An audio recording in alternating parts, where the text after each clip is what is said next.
আসসালামু আলাইকুম প্রিয় দর্শক, আমি আছি মামুন আপনাদের সাথে। আমি এর আগে একটা ভিডিও দিয়েছিলাম যে হাসিনার এই যে ব্রা উঠে উঠে যে আন্দোলন করছে, তো সেটা নিয়ে আমার এক ভাই মন্তব্য করছে, আমার ভিডিওতে কমেন্ট করছে। আমি তার উদ্দেশ্যে বলতে চাই, লিখছে উনি আমাকে, ভাই অনেক ভালো সাইজেন না, বুকে পাড়া দিয়ে গলায় ছুরি চালাই দিছে, এত ভালো সাইজেন না, আপনি এত ভালো হইলে আর 1 বছর আগে শেখ হাসিনাকে নিয়ে কোনো মন্তব্য করে দেখতেন, আপনার কি হয়। ভাই অনেক শুভকামনা রইল আপনার জন্য।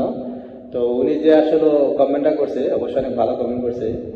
তো আমি আমি বলতে চাই যে হাসিনা অনেক খারাপ মানুষ ছিল, অনেকই খারাপ ছিল। তো একজন খারাপ মানুষের সাথে যদি আমিও খারাপটা করি, তাহলে তার সাথে আমার কি পার্থক্য রইল? কোনো পার্থক্য রইল না।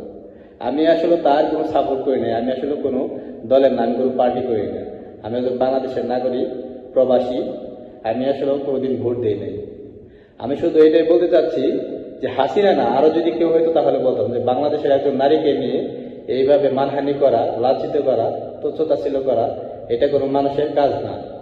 যে ভালো মানুষ তার পক্ষে এটা সম্ভব না, এটা তার দ্বারা সম্ভব হবে না। যাই হোক, আমি যেটা বলতে চাচ্ছিলাম যে একজন মানুষ কিন্তু আসলে 5 জনের কাছে ভালো হতে পারে না। হয়তো সে অনেক খারাপ করছে, ঠিক আছে।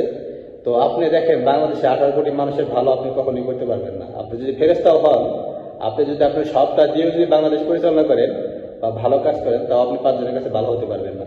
তার একটা এক্সাম্পল, আমাদের নবী হযরত মুহাম্মদ সাল্লাল্লাহু আলাইহি ওয়াসাল্লাম, যে নিষ্পাপ ছিল, কোনো গুনাহ ছিল না, অথচ তারপরও তার শত্রু ছিল, সবাই তাকে কিন্তু ভালোবাসতো না। তো এটা একটা এক্সাম্পল। আপনি যতটাই ভালো করেন না কেন, আপনি আপনার ফ্যামিলির কাছে দেখেন না কেন, আপনি আপনার সমস্ত সামর্থ্য দিয়ে আপনি আপনার ফ্যামিলিটাকে চালাচ্ছেন, দিন শেষে কেউ না কেউ আপনাকে খারাপ বলতেছে। তো এটা একটা উদাহরণ।